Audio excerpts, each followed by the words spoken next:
आज हम बात कर रहे हैं एक ऐसे संकट की जिसने मिडिल ईस्ट को एक बड़े युद्ध के मुहाने पर लाकर खड़ा कर दिया है। ये एक ऐसी घटना है जिसके झटके पूरी दुनिया में महसूस किए जा सकते हैं। तो चलिए समझते हैं कि ये सब आखिर हुआ कैसे और क्यों। 28 फरवरी 2026। ये वो तारीख थी जब सालों का तनाव, नाकाम डिप्लोमेसी और पर्दे के पीछे की लड़ाइयां, सब कुछ अचानक एक खुले युद्ध में बदल गया। इस एक दिन ने पूरे रीजन को हाई अलर्ट पर डाल दिया और दुनिया को एक नए और खतरनाक दौर में पहुंचा दिया। तो सवाल ये है कि इस संघर्ष की चिंगारी भड़की कहां से? इसकी शुरुआत हुई ईरान पर एक बहुत बड़े और सुनियोजित हमले से, जिसने इस पूरे संकट की नींव रखी। देखिए, ये हमला किसी एक देश ने नहीं किया था। ये इजराइल और अमेरिका का एक जॉइंट मिलिट्री ऑपरेशन था, सालों की प्लानिंग और इंटेलिजेंस का नतीजा।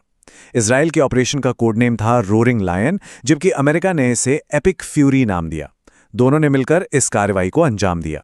और ये कोई छोटा मोटा हमला नहीं था। जरा टारगेट्स की लिस्ट पे नजर डालिए। सुप्रीम लीडर के ऑफिस के पास की जगहों से लेकर बड़े बड़े न्यूक्लियर और मिसाइल सेंटर्स तक सब कुछ निशाने पर था। ये ईरान के मिलिट्री और न्यूक्लियर प्रोग्राम की कमर तोड़ने के लिए एक सोचा समझा और बहुत बड़ा हमला था। मैसेज बिल्कुल साफ था। ये सिर्फ एक वार्निंग नहीं, बल्कि ईरान की क्षमताओं को खत्म करने की एक सीधी कोशिश थी। अब देखिए, जब भी कोई बड़ा सैन्य हमला होता है तो उसके बाद शुरू होता है शब्दों का युद्ध। तो चलिए अब देखते हैं कि इस एक्शन के पीछे क्या वजह बताई गई और दुनिया के सामने कैसी तस्वीर पेश की गई। अमेरिकी राष्ट्रपति डोनाल्ड ट्रंप ने इस हमले को सेल्फ डिफेंस का एक कदम बताया। उनके मुताबिक ये एक्शन ईरान की दुष्ट तानाशाही को अमेरिका और उसके दोस्तों के लिए खतरा बनने से रोकने और उसके न्यूक्लियर एम्बिशंस को हमेशा के लिए खत्म करने के लिए जरूरी था। उधर इजरायली प्रधानमंत्री बेंजामिन नेतन्याहू ने भी कुछ ऐसी ही बात कही। उन्होंने इसे ईरान से पैदा हुए अस्तित्व के खतरे के खिलाफ एक जरूरी डिफेंसिव कार्रवाई बताया। मतलब दोनों नेताओं का तर्क एक ही था, ये हमला बचाव के लिए था, आक्रमण के लिए नहीं। लेकिन ईरान का नजरिया इससे बिल्कुल अलग था। उनके विदेश मंत्रालय ने इन हमलों को अपनी संप्रभुता पर एक क्रूर और गैर कानूनी हमला बताया। उन्होंने इसे इंटरनेशनल कानूनों और यूएन चार्टर का खुला उल्लंघन कहा। तो यहां दो ऐसी कहानियां थीं जो एक दूसरे से जरा भी मेल नहीं खाती थीं। और ईरान ने इस पर चुप्पी नहीं साधी। हमलों के कुछ ही घंटों के अंदर उन्होंने एक जवाबी कार्रवाई शुरू की, जिसे उन्होंने एक कुचल देने वाला जवाब कहा। और इसी के साथ ये संकट और भी ज्यादा गहरा गया। तो सवाल ये उठता है कि ईरान का जवाब असल में था कैसा? उनकी प्रतिक्रिया सिर्फ तेज ही नहीं बल्कि कई मोर्चों पर थी, जिसका मकसद था कि इस हमले की कीमत अमेरिका और इजराइल दोनों को चुकानी पड़े। ईरान की जवाबी कार्रवाई बहुत बड़े पैमाने पर थी। उन्होंने इजराइल पर बैलिस्टिक मिसाइलें दागीं और साथ ही खाड़ी क्षेत्र में अमेरिकी मिलिट्री ठिकानों को भी निशाना बनाया। बहरीन से लेकर कुवैत और यूएई तक अमेरिकी ठिकानों के पास धमाकों की खबरें आईं। ये एक बहुत बड़ा कदम था, क्योंकि इसने संघर्ष को सीधे तौर पर अमेरिकी सैनिकों तक पहुंचा दिया।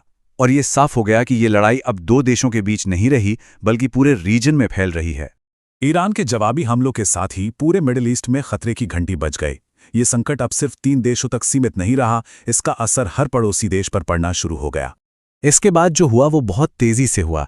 इजराइल ने पूरे देश में इमरजेंसी लगा दी, यहां तक कि अस्पतालों को भी अंडरग्राउंड बंकरों में शिफ्ट करना शुरू कर दिया। उधर ईरान ने बाहरी दुनिया से संपर्क काटने के लिए इंटरनेट लगभग पूरी तरह से बंद कर दिया।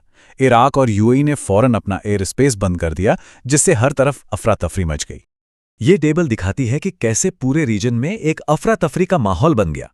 इजराइल, ईरान, इराक और यूएई ने तुरंत अपने एयर स्पेस बंद कर दिए, जिससे एयर ट्रैफिक ठप हो गया। वहीं जमीन पर भी हालात तनावपूर्ण थे। इजराइल में नेशनल इमरजेंसी लगा दी गई, जबकि ईरान ने इंफॉर्मेशन के फ्लो को कंट्रोल करने के लिए इंटरनेट ही बंद कर दिया। बहरीन और कतर जैसे देशों में भी सायरन और चेतावनियां जारी की गईं। और जरा इस आंकड़े पर गौर कीजिए, 4%। हमलों के बाद ईरान की इंटरनेट कनेक्टिविटी घटकर सिर्फ इसी लेवल पर आ गई थी। ये दिखाता है कि ईरानी सरकार इंफॉर्मेशन को कंट्रोल करने और देश को बाहरी दुनिया से अलग थलग करने के लिए किस हद तक चली गई। तो इन 24 घंटों की उथल पुथल के बाद पूरा का पूरा रीजन एक ऐसी कगार पर खड़ा है जहां से आगे का रास्ता बेहद अनिश्चित और खतरनाक है। यही वो सवाल है जो इस वक्त हर किसी के दिमाग में है। क्या ये एक बड़ी और विनाशकारी लड़ाई की शुरुआत है, या फिर डिप्लोमेसी के लिए अभी भी कोई खिड़की खुली है? इसके जो भी परिणाम होंगे, उनका असर सिर्फ मिडिल ईस्ट पर नहीं बल्कि पूरी दुनिया पर पड़ेगा। और आखिर में हमारे सामने ये कुछ बहुत बड़े अनसुलझे सवाल रह जाते हैं। क्या ये एक बड़े रीजनल युद्ध की शुरुआत है? Global economy